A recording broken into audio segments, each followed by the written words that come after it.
les copains m'ont demandé, comme c'est le bulletin 100, de faire un truc spécial, un truc marrant. Bon, moi, j'aurais dit, bon, je vais vous parler de France 2030. C'est le projet de Macron à 34 milliards d'euros, là, pour avoir dans l'agriculture, il ne parle pas des abeilles, des vaches et tout ça, il parle de robotique, il parle de numérique et il parle de génétique. Voilà, tu vois. J'ai regardé dans son discours, qui est supposé être la réponse au changement climatique, il y a, alors, combien de fois, j'avais quand même une formation de lexicomètre, moi. Il y a 84 fois innovation, 35 fois rupture, 36 fois accélération, 23 fois technologie. Et en revanche, il y a une seule fois le mot nature, mais c'est pour la nature des dépenses publiques. Il y a une seule fois le mot air, c'est pour armée de l'air, tu vois. Et il y a 0 fois le mot eau, alors qu'on peut penser qu'il risque d'y avoir des guerres de l'eau, enfin que ça va être un véritable enjeu. Il y a 0 fois le mot rivière, il y a 0 fois le mot oiseau, il y a 0 fois le mot abeille. Et quand il parle d'agriculture, c'est pour dire que ce qu'il faut mettre en place, c'est de la robotique, c'est de la génétique et c'est du numérique. Bon, donc là, on est dans la continuité de ce que j'avais écrit dans Leur progrès et le nôtre. Mais alors là, les copains, ils m'ont dit non, ça, c'est pas spécial. Critiquer Macron, vraiment, venant de toi, c'est pas marrant. Bon, alors j'aurais dit, bon, je vous propose de faire un spécial crise de l'hôpital. Tu vois, là, j'ai eu un témoignage d'une soignante à Compiègne qui dit « Ce matin, une collègue a appelé 21 services de réanimation pour un accident. » Donc, il y a un accident, ils cherchent un réanimateur et ça ne marche pas à Compiègne. Ils essayent dans les hôpitaux de tous les Hauts-de-France pour trouver une place. Et c'est seulement au 21e qu'ils ont trouvé une place. Des témoignages comme ça, on en a plein. Je voudrais faire, je le ferai ailleurs, mais cette crise, ils la veulent. Cette crise est un crime de l'hôpital public. Et au fond, ils l'organisent depuis des décennies. Mais là, la crise du Covid qui aurait pu être l'occasion de sauver l'hôpital, je pense que pour eux, c'est l'opportunité d'en finir. En tout cas, avec des pans entiers de l'hôpital pour le livrer au privé. Bon, mais donc là, les copains, ils m'ont dit quoi? Ils m'ont dit, franchement, c'est pas spécial et c'est encore moins marrant. Je me suis dit, bon, il y a un truc sur lequel j'aimerais bien rebondir, c'est un propos de Zemmour. Il passe à la télé et il dit que, bon, les femmes font du temps partiel pour élever leurs enfants. Et elles choisissent des métiers qui sont moins bien payés. C'est leur liberté. Bon, dans notre film Debout les femmes, on montre déjà que ce sont des faux temps partiels, mais des vrais salaires partiels avec une énorme amplitude horaire, plein de métiers féminins.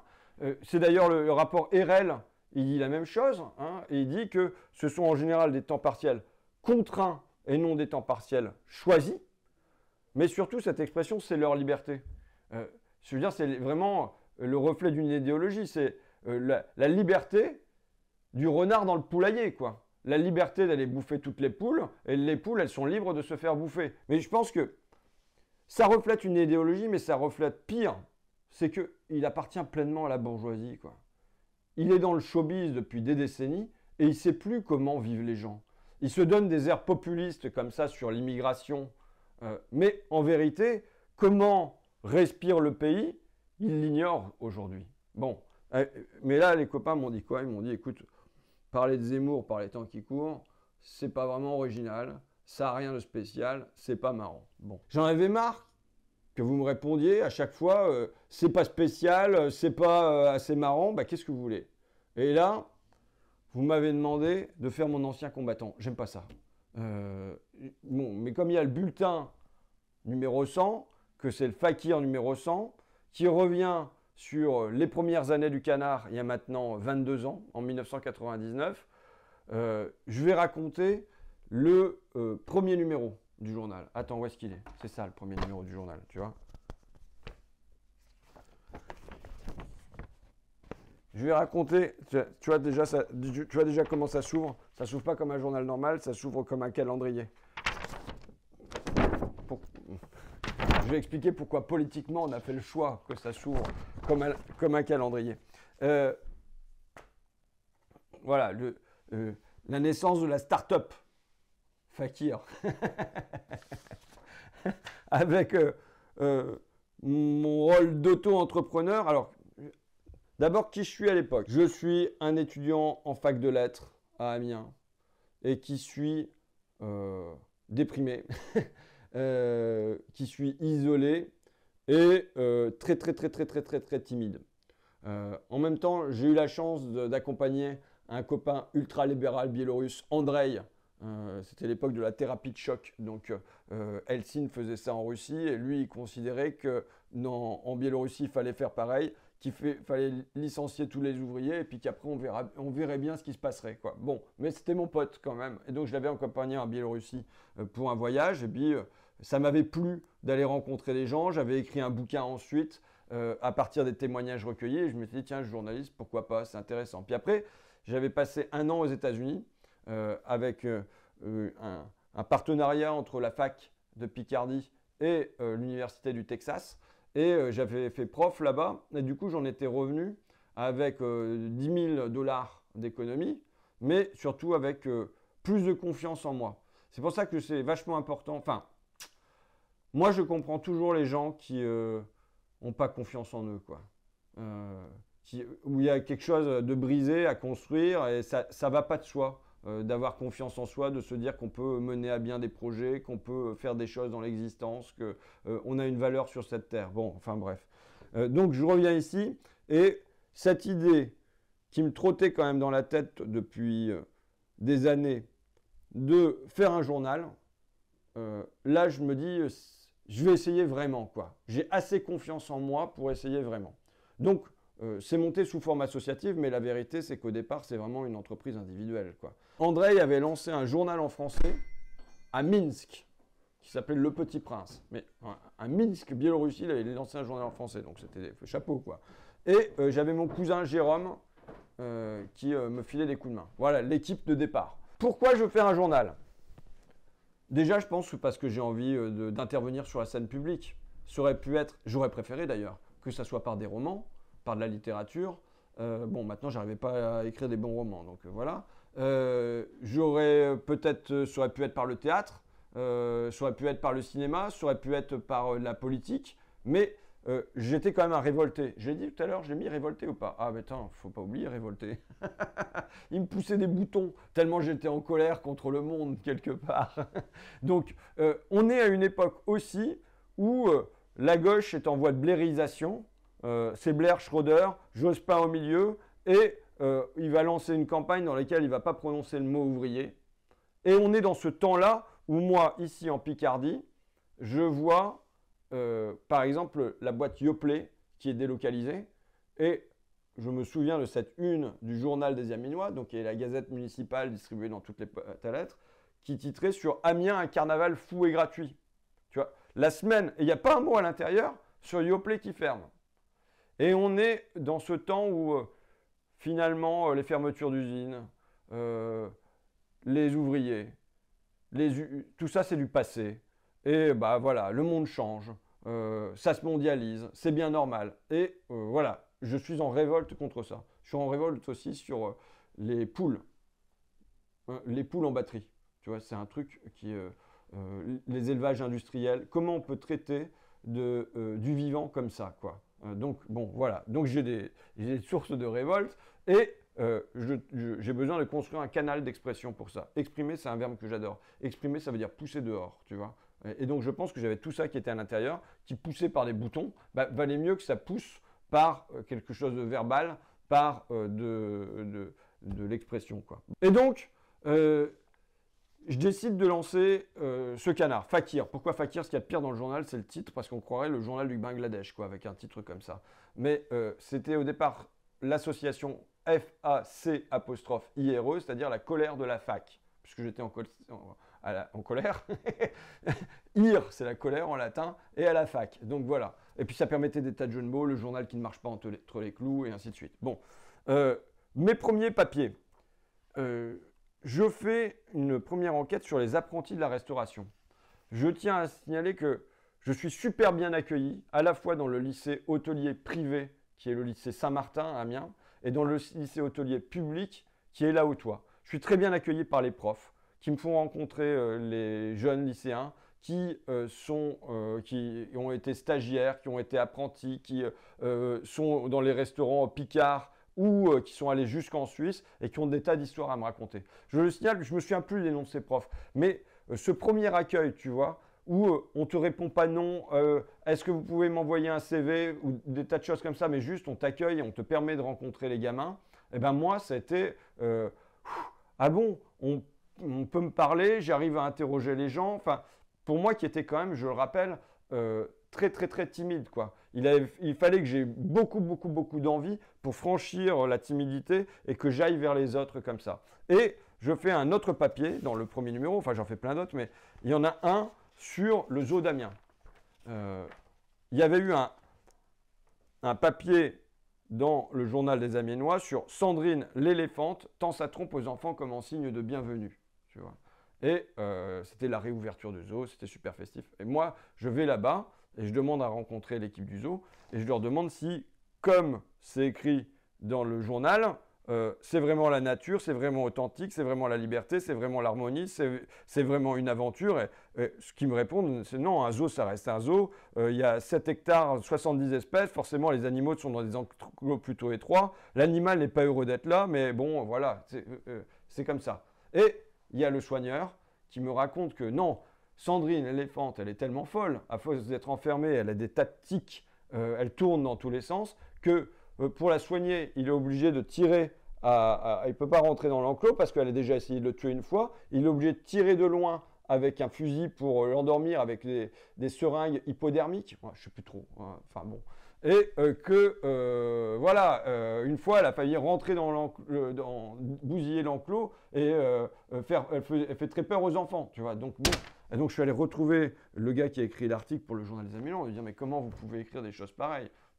Et il me dit bah non mais bon voilà oui je savais qu'elle était folle mais moi j'étais un révolté de la vérité quelque part et je le suis d'ailleurs toujours hein. Quand je pète un câble face à Schiappa là chez Ruquier c'est parce qu'au fond je ne supporte pas la mauvaise foi, c'est dur tu vois, et donc là je me retrouve face à une presse de mauvaise foi et mon objectif est de détruire le journal des Amiénois.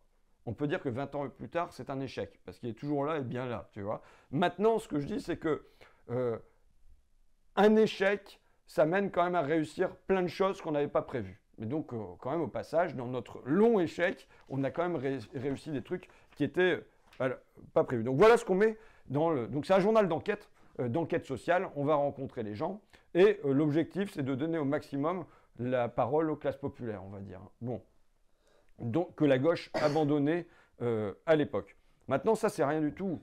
Là, je vous parle de ce qu'on met dans le journal, mais le problème du journal, c'est pas ce qu'on met dedans, c'est comment on le diffuse. Alors déjà, la mise en page, c'était quelque chose, puisque j'avais que l'ordinateur sur lequel mon père faisait un peu de compta, et je me souviens, le logiciel à l'époque, c'était Quark Express. Déjà, comment j'avais acheté le logiciel j'étais allé à l'école supérieure d'art et design, qui se trouve à Amiens, et j'avais fait un appel à la criée, à la fois pour avoir des dessinateurs, et si quelqu'un avait un logiciel, et si quelqu'un faisait la mise en page. Bon, on avait obtenu un logiciel que j'avais dû payer 50 francs à l'époque, et on m'en avait fait une copie, tu vois. J'espère qu'il y a prescription. Un logiciel très compliqué, il fallait que je m'y mette comme ça, d'un seul coup. Et surtout, sur l'ordinateur de mes parents, je te promets, quand on bougeait un dessin, tu vois, mais on bougeait un dessin de 5 cm, eh bien, avec Jérôme, mon cousin, on avait le temps de descendre en bas, de bouffer notre dîner, on remontait, le truc, les calculs n'étaient toujours pas faits, le truc n'était toujours pas déplacé. Et on pouvait redescendre, faire la vaisselle, remonter, et enfin, le truc était fait. Donc, bon, on a pu faire comme ça. On a fait à l'ancienne en laissant des gros trous sur les pages, et puis c'est à la photocopieuse qu'on collait les trucs plutôt que de faire la mise en page directement à l'écran parce qu'on ne s'en sortait pas. Donc voilà, ça c'était une étape dans la logistique parce qu'un journal c'est énormément de logistique. Moi j'envie ceux qui peuvent naître au journalisme aujourd'hui par le numérique, c'est-à-dire avec immensément moins de logistique. Et c'est évident qu'aujourd'hui, si je devais le refaire, je ferais un blog, un site internet, quelque chose qui fait qu'il n'y a pas du papier à manipuler, de l'argent à recevoir, enfin bon. Et donc, le principal souci ensuite, c'est quand même la distribution. Il faut imprimer déjà, il faut avoir les sous pour imprimer. Bon, Alors, j'avais un contact avec l'université et je rencontre le responsable de la communication. Je lui dis, voilà, moi, pour mon projet, pour lancer ce journal à la fac, dont on me disait que ça ajouterait du prestige à l'université s'il y avait un journal étudiant, donc je pouvais espérer un financement, j'aurais besoin de 12 000 francs. Le gars, il rigole, il dit, qu'est-ce que vous voulez faire avec 12 000 francs? Alors 12 000 francs, ça fait 2 000 euros. Hein. Qu'est-ce que vous voulez faire avec 12 000 francs? On ne lance pas un journal avec ça. Moi, je pense que pour votre projet, il vous en faut 50 000. Et pour en avoir 50 000, il faut en demander 100 000. C'est pas grave, dans ce sens-là, ça se regonfle les factures. Donc, je refais mon devis à 100 000. Bon, mais ça n'avance pas, il y a des réunions, soi-disant qu'on va me donner quelque chose, puis finalement il n'y a rien qui se passe. Puis moi j'étais un jeune homme pressé quand même, tu vois, changer le monde, ça ne devait pas traîner. Au moins changer le zoo d'Amiens, en finir avec le JDA, bon. Et donc, je décide de squeezer le truc, je vais à l'imprimerie de la fac et je fais imprimer le premier numéro en disant oui, on a l'accord de l'université, enfin tu vois, un peu comme ça quoi. Alors, ça c'est pas le numéro 0, c'est le numéro 1. Mais le numéro 0, je leur avais demandé 500 exemplaires. Les mecs, ils ont mis un post-it dessus avec marqué 500 exemplaires. Et en fait, ils ont fait tout le travail d'impression avec le post-it. Et donc, ce qui fait que sur ma couverture, qui était déjà crado, parce que quand même, c'est une mise en page un peu à l'arrache, il y a un carré blanc au milieu avec marqué 500 ex, tu vois. J'avais donc 500 exemplaires qui, au passage, avaient été agrafés par mon copain Andrei, biélorusse, et par une lituanienne qui était là à la fac de Picardie en échange, et qui avait agrafé aussi. Donc maintenant, je les ai, les 500 exemplaires. Il faut les écouler encore. Il y a un truc qui s'appelle Picardie citoyenne, parce qu'à l'époque, le président du conseil régional a été élu, Charles Bord, avec les voix du Front National. Et donc, ça fait scandale, la gauche se rassemble, elle produit un événement, Picardie citoyenne. Et là, on peut dire que les proches qui me connaissent assistent en direct à la transformation de la chrysalide en papillon, tu vois, et un papillon qui crie très fort. Puisque moi qui étais un jeune homme très réservé, et qui au fond peut le rester en bien des occasions, un peu replié, voilà, tu vois le portrait. Et bien d'un seul coup, je me mets sur une chaise, debout, et je crie pour le vendre, ce canard, tu vois. Et en moins de 24 heures, j'écoule les 500 exemplaires.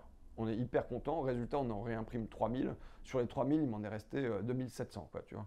Bon, donc c'était un stock de longue durée. Après ça, donc je termine là-dessus. Hein, on est presque à la fin du numéro 1, là.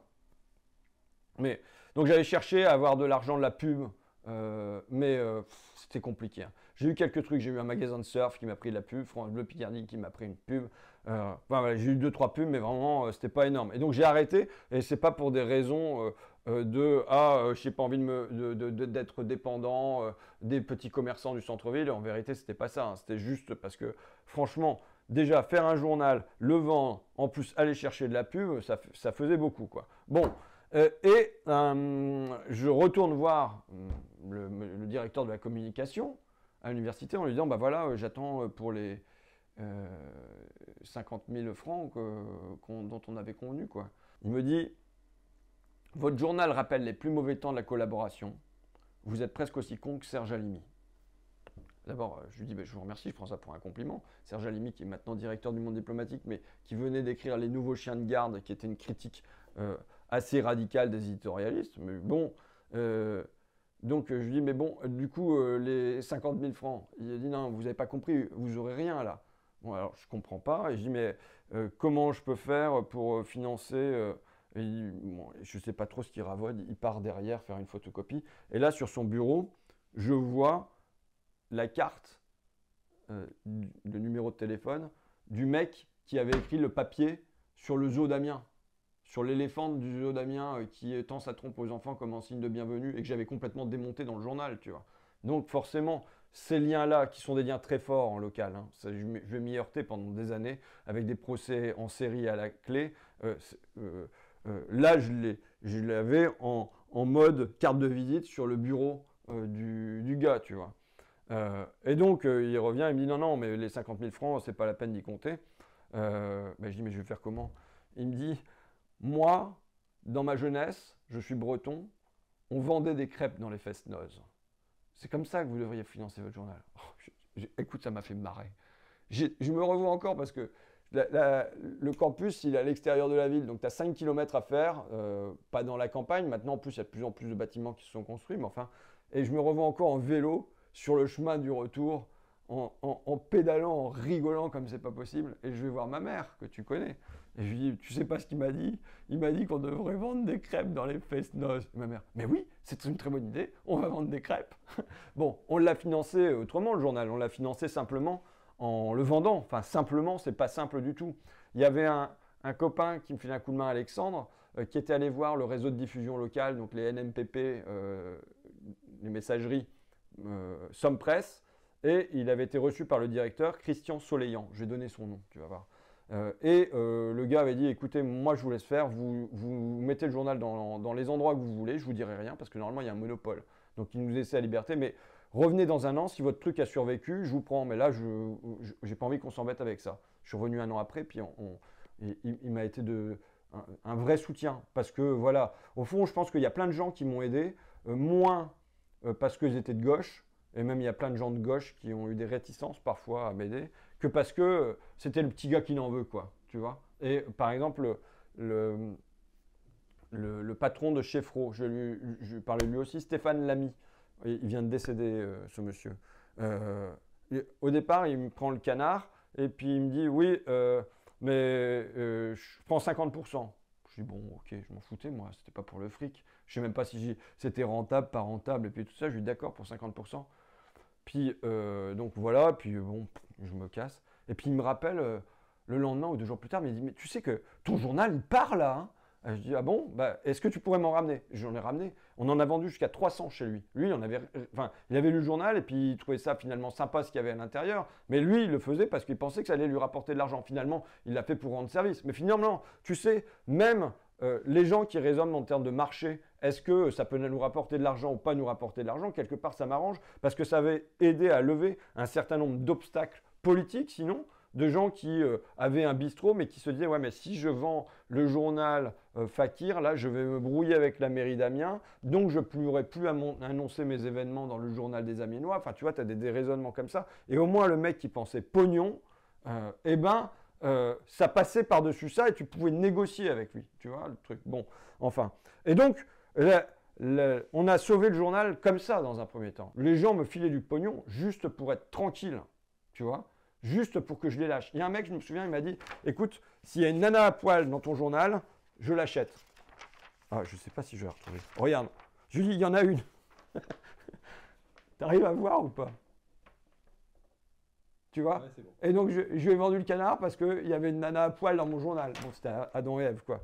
Mais, et donc, on a fait, j'ai beaucoup fait parce qu'au départ, je disais on. Puis, c'était comme un général avec des troupes énormes. Puis, je me retournais, puis je me disais, mais il y a qui derrière? Tu vois? Parce qu'au départ, il n'y avait vraiment pas grand monde. Et on vendait le journal à la criée, à la sortie des maisons de culture, à la sortie des cinémas, donc dans les bars, les restos, les concerts, aux expériences, sont des expériences souvent assez pathétiques, hein, parce que tu ressors le soir pour vendre, allez, 3, 4, 5 canards avec des tas de gens qui te regardent comme ça, comme si c'était une bouse, quoi. Comme si ce que tu faisais ne présentait aucun intérêt et que tu étais juste une nouvelle forme de clodo, quoi. Bon, et donc, je me souviens comment ça s'appelle le truc de Noël, là, le marché de Noël. Vendre au marché de Noël avec les moufles et au milieu des gaufres et du vin chaud. Ben oui, bah c'est. Et tu vois, par exemple, j'étais tellement taré. Je vais terminer là-dessus. J'étais tellement taré. Je faisais des abonnements aussi. J'allais à la bibliothèque, je pose le journal, comme ça, sur une table. Et comme le pêcheur à la ligne, je m'assieds 2-3 chaises à l'écart. Et puis je surveille. Et il y a un mec, il prend le journal, il commence à le lire, ça mord quoi, ça mord. Tu vois. Il commence à le lire, il le lit. Il y passe du temps et tout ça, puis il le repose. Alors là, je me jette sur lui, puis je lui dis, t'as aimé? Ah ouais, c'est extra, c'est formidable ça. Je lui dis, bah, c'est moi qui le fais. Non, c'est pas vrai, c'est toi qui le fais. Oh là là, vraiment, allez, je m'abonne si tu veux. Non, ce que je voudrais, c'est que tu en prennes 10 et que tu les mettes dans ta fac. Il était en pharmacie, donc il a pris des exemplaires pour les vendre en pharmacie. Puis quand j'ai eu le numéro 2 qui était prêt, je repasse je passe le voir pour qu'il me file les 50 euros, ou 50 francs, 7,50 €, tu vois. Bon. Les 50 francs et que je lui donne le numéro 2. Et là, je suis accueilli par sa mère, Claudine Boucaud, qui me dit, oui, quoi, c'est vous qui nous appelez à 1h du matin? Je dis, non, madame, moi, jamais j'appellerai à 1h du matin, franchement. Vous voyez, je suis un garçon correct. Moi, je vous assure qu'à 11h15, je dors. C'était très, très régulier dans mes heures de sommeil. Non, non, je suis pas comme ça. Donc là, elle s'en va, elle monte à l'étage, elle revient, puis elle me dit 03 22 33 04 77. Waouh, c'était mon numéro de téléphone. Et voilà, vous avez appelé le lundi 12 janvier à 1h17 du matin. Je dis non, mais c'est pas possible. Et en fait, si tu veux, je faisais du somnambulisme téléphonique. J'étais un centre d'appel inconscient. Et apparemment, la nuit, je me levais et je composais des numéros de téléphone pour vendre des abonnements aux gens, tu vois un peu. Bon, donc voilà, dans un premier temps, et après, je ne vais pas rentrer dans cette histoire-là, mais les procès, finalement, ce qui a contribué à solidariser une équipe, à faire qu'il y a eu du monde qui s'est mis autour, c'était les procès. Parce que c'était des moments avec des huissiers qui passent à rebondissement. Donc ça, Cyril, je voudrais rendre hommage à Cyril, donc le journaliste de Fakir, qui, alors que je lui disais, écoute, j'ai vraiment pas envie de replonger dans ces histoires d'anciens combattants, ça va nous demander du temps et tout ça, on a autre chose à faire, s'est donné la peine d'effectuer des entretiens avec André, avec Emmanuel, avec toutes les personnes qui étaient là au début, y compris avec Fabien, le président de Fakir, qui accompagne depuis une vingtaine d'années, et d'aller rechercher des anciens papiers pour les republier. Donc vraiment un grand boulot de Cyril. Et je disais, il raconte très bien aussi toute la série de procès qu'on a pu avoir et qui ont été un tel temps de confrontation que, oui, face au bloc de la mairie, du journal local, du Crédit Agricole, qui te font des procès en série, eh ben, ça répond par une solidarité des gens et de la gauche, des syndicats, des associations qui se mettent à se dire, bon, bah, on va aller secourir ce petit canard local, quoi. Donc voilà. Donc écoute, on peut dire que c'est un échec, tout ça, puisque tu l'as pas le JDA là des fois. Puisque le JDA est toujours là, mais bon, au fil de notre échec, on aura donc fait 100 numéros, 22 ans de publication, on aura lancé une maison d'édition, on aura produit donc 3 films maintenant. Ça va quoi. Il faut espérer qu'on va continuer d'échouer, de tout rater comme ça longtemps. Voilà, et avec vous. Avec le slogan a été très vite trouvé, hein, Fakir. Sans vous, on n'est rien. Avec vous, on peut presque tout. Et c'est pour ça qu'à la fin, c'est nous qu'on va